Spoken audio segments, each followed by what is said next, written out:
Aujourd'hui, on va poser une question qui est reliée dans une autre question. C'est de savoir, est-ce que Shabbat, on a le droit de faire tremper au mikvé une nouvelle vaisselle qu'on a achetée d'un goy.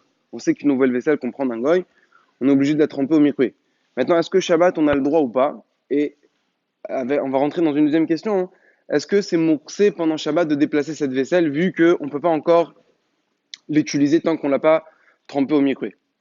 Alors, pour la première question, il y en a qui ont déjà fait, des élèves qui ont déjà fait. Dans Masechet Betsa, on a vu qu'on n'a pas le droit de ramener des kelim au mikvé pour plusieurs raisons. On n'a pas le droit de tremper des kelim au mikvé. Une des raisons, c'est kimtaken, ira kimtaken.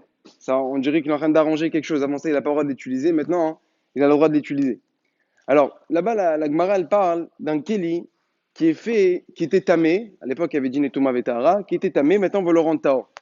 Mais là, c'est différent. C'est pas un keli tamé qu'on va le rendre tahor. C'est un keli qui appartenait à un goy. Pour pouvoir l'utiliser, il faut que je le trempe au mikvé. Qu'est-ce que ça change? Là-bas, il y a la raison de Nirakim Taken. Pourquoi? Parce qu'avant, tu ne pouvais pas l'utiliser. Maintenant, tu vas l'utiliser. Alors que le cas du keli que tu as acheté d'un goy, même avant, hein, avant que tu le trempes au mikvé, déjà, tu pouvais l'utiliser. Comment? Il y a une solution qu'on donne. Quelqu'un qui n'a pas de mikvé, qui a un keli, qui a besoin d'utiliser, qu'est-ce qu'il peut faire? Il peut le donner à un goy. Ça devient. Donc, il a acheté ce keli-là. Après, il voit un goy. Il dit voilà, lève-le, pense que c'est à toi. Et après, le goy, il lui prête ce keli-là. Ce qui fait que quand je l'utilise, c'est pas le mien, il appartient au goy. Donc, comme il y avait une façon comment l'utiliser sans le tremper au mikvé, donc ça s'appelle pas vraiment Nira Kimtaken. Dans le Shulchan Aruch, il y a une fois c'est mashma que c'est moutard de tremper un keli Shabbat dans le mikvé qu'on a acheté d'un goy.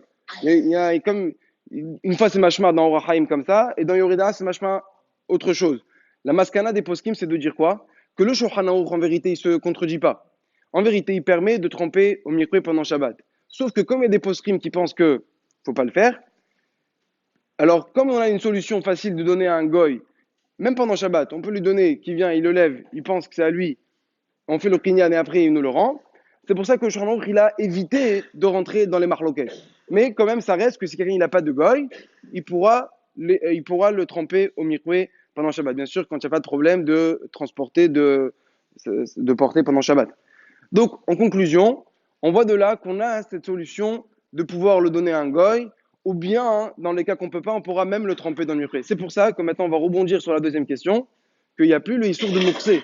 Parce que le issour de moursé, c'est quoi? C'est quand ce keli-là, on ne peut plus l'utiliser. C'est un keli qui ne sert à rien, qui est moursé. Mais comme là, on a les deux solutions, donc il n'est pas moursé. Donc si quelqu'un il a une vaisselle qu'il a achetée, une toute nouvelle vaisselle, elle n'est pas moursée, il pourra la déplacer quand il a besoin de l'Etsuar Goufo Mekromo ou bien Merhama Letzel pour les protéger, pour ne pas qu'ils s'habillent.